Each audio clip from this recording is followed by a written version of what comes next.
Let's see. Let's try that again, shall we?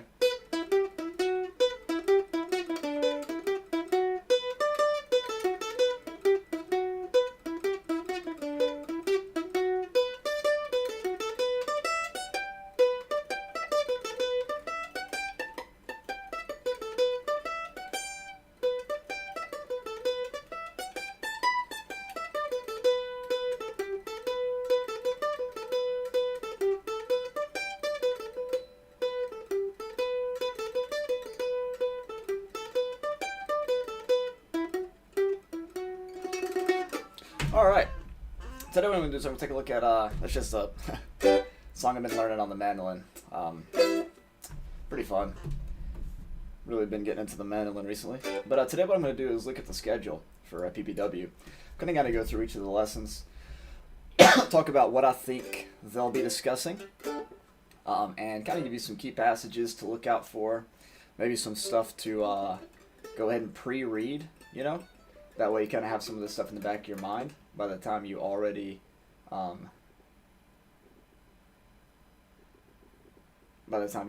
know, listen to the lesson yourself. I was just looking at, it said special presentation. It was kind of odd. I wasn't expecting those words. So it kind of caught me off guard.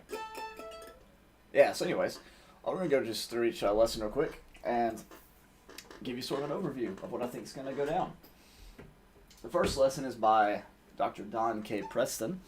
It's the Song of Moses, fulfilled in Revelation. Now, Don has two choices here of what Song of Moses to choose. He has the Song of Moses in Exodus chapter 15, I believe it is. Exodus 15, the Song of Moses and Israel. But he also has another option, and I think this is the one that's the obvious choice here, for Don at least. That's Deuteronomy 32, Song of Moses. And so it seems like it's called Song of Moses, fulfilled in Revelation. And if you were to go to this New Testament use of the Old Testament tool that I have, show it to you here, click on Revelation, change it to looking at this based on the source and not based on the New Testament passage, but order them based on the Old Testament texts that are used. We can too much.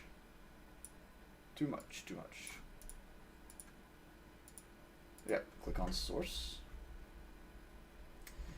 Sort it based on the book as well. So Deuteronomy. When you do that, you come down to Deuteronomy 32, what you'll see is it's coded in Revelation there, in Revelation 15:3, again in Revelation 9:20, Revelation 10:5, Revelation 10:6, Revelation 6:10, Revelation 19:2. So you can just tell from that short glance through these references that the book of Deuteronomy is only used 11 times in the book of Revelation. But multiple of those here, 1, 2, 3, 4, 5, 6 of those 11 are taken directly from the Song of Moses in Deuteronomy 32.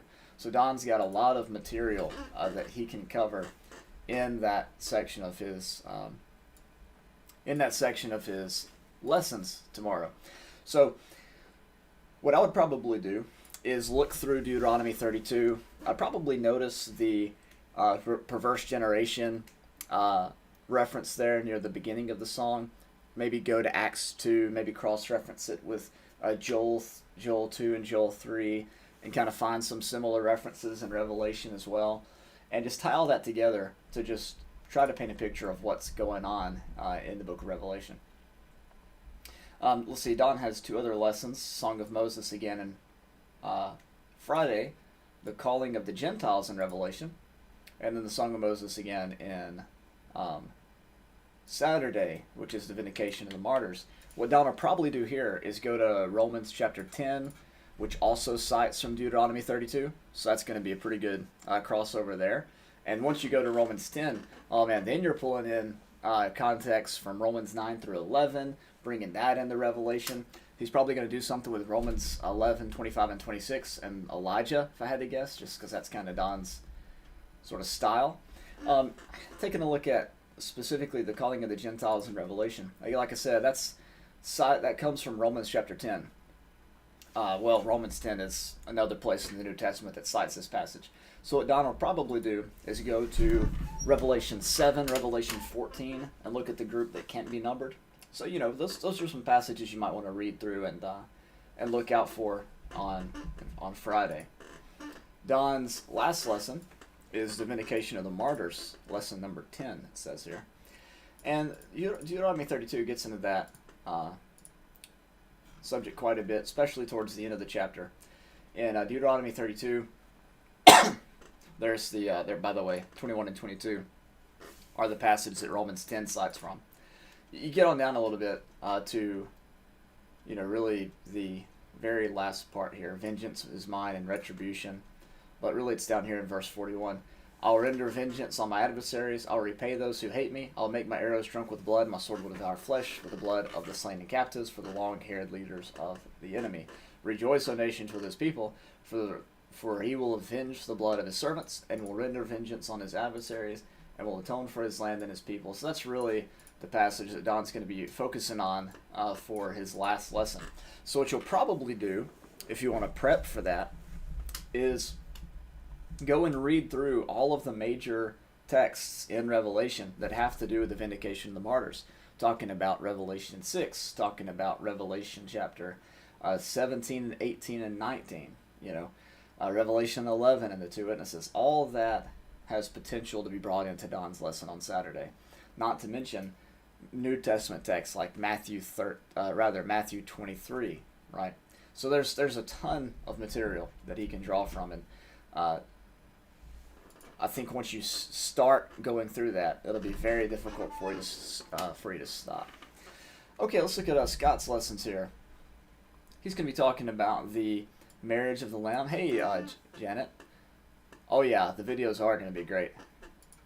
He's going to be talking about the marriage of the Lamb, fulfillment of the Old Testament and New Testament, the story of God's love, part 1 and part 2, here lesson 7. Just looking at that, what I'm kind of thinking is you'd probably start maybe in Genesis 2,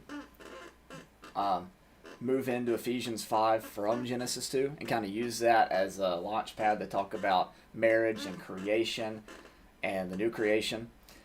Might even go to the wedding banquet in Isaiah 25. Probably going to be a lot of Hosea in lessons 2 and lesson 7, if I had to guess. Hosea is filled with marriage language. If we're lucky, we might even get some Song of Solomon too, which is often seen, from one perspective at least, as an allegory talking about God and his people. So there's some potential there. Then of course we get the classic, most likely the classic wedding banquet passages from the New Testament, Matthew chapter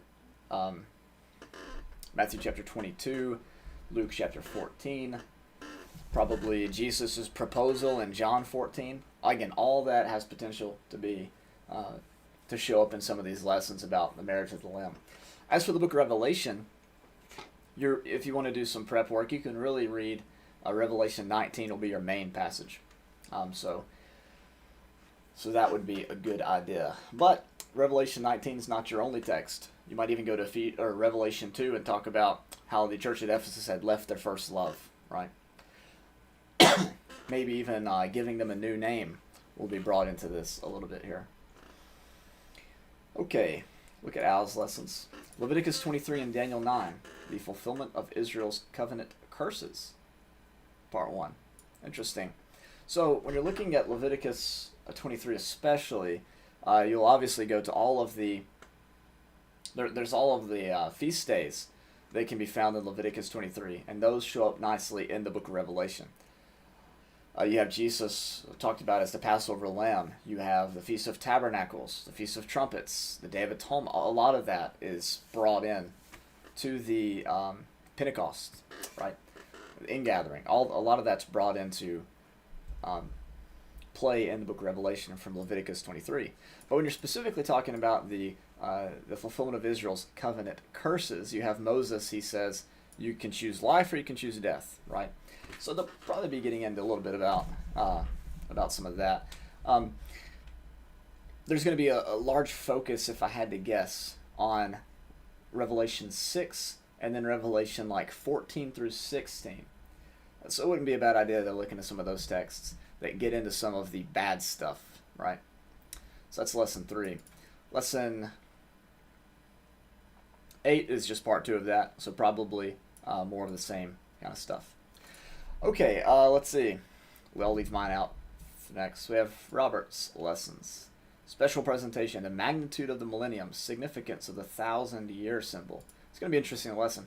Honestly, really don't know what to even predict about this one, just because I'm not very familiar with this individual's work, so I can't really give you any inside scoop on this. But you wouldn't do bad to go into read Revelation chapter 20, obviously, and you might even what you might even do is go to a concordance, or maybe you have a search tool like I do, and just search 1,000 years, or 1,000 in the Bible, and whatever you come across will probably be introduced in the lesson in some way. You might even think about the fact that David lived 1,000 years before Jesus and stuff like that. There might be something in there about that. Okay, down to my lessons now. I only have 2 lessons I'm going to be doing. The New Exodus and the Great City, and the New Exodus and the New Heavens and New Earth. Those, I changed the names of the lessons. It's like the New Exodus and Revelation Part 1, the New Exodus and Revelation Part 2. And it's just, I'm going to be talking about some of the Exodus imagery that's used in the book of Revelation. I'm going to be talking about Israel's identity as Egypt in Revelation 11, verse 8. I'm going to be talking about the New Heavens and New Earth from Isaiah 65 and 66 a little bit. It's going to kind of be stuff you're probably familiar with, but I hope to tie it together in maybe ways that you're not familiar with. As just a side note here, if you were to go on my website to labornotinvain.com/ppw2021, what you'd find is I have some slides here that you can download. And it's all my slides, and as you see, there's about, a paragraph or so of notes here that you can look at. Sometimes 3 paragraphs, sometimes 2 sentences. It just really depends on how I was feeling when I sat down the day that I did these. Or, one of the days that I did these. I did them over a period of a couple months, putting all this together.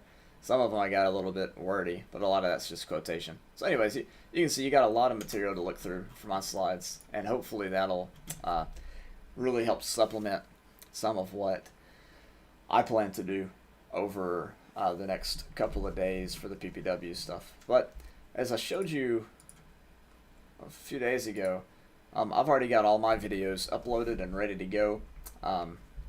If you go to ppw.bibleprophecy.com, that's where you'll really see a lot of this. And you can click on individuals' specific names and go down here and kind of read the synopsis that I sent to Don to begin with, and even watch the parts on YouTube once they are published. There's also some little introductions here to other people's lessons as well. Little synopsis here and there. Ooh, that's an old picture. That's an old picture from an old age.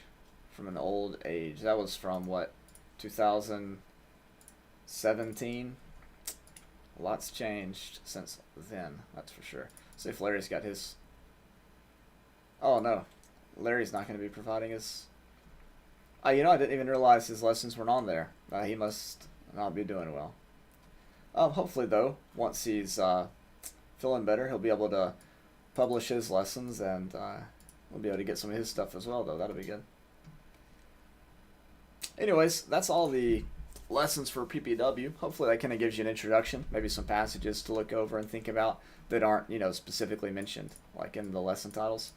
And hopefully that preparation work that you do will help you better digest the material as it's presented. That's always a helpful thing to have. Sometimes if you go in blind, some of the stuff that's presented, and it's so much to process. So having a chance to go through and read through some of these texts before you ever even face with them will really benefit you here. Oh look, hey, there I am from last year. That's cool. This is a good setup. This is ppw.bibleprophecy.com. Also, there's an option on here to make a donation. I know that Don puts a lot of work into these with his recording of the videos and putting everybody's information together and collecting the speakers. And so if you were to make a donation, I'm sure that would be extraordinarily helpful, especially as we look to be potentially getting back in person over the next few years, or next year, I guess. So you might want to go there to his website and do that if you enjoy what you see. All right, that'll be all. I'm going to go ahead and stop the stream there. Just wanted to kind of give a little hints, as to what's going to be coming, and hope you enjoy PPW. I'll see ya in the videos over there.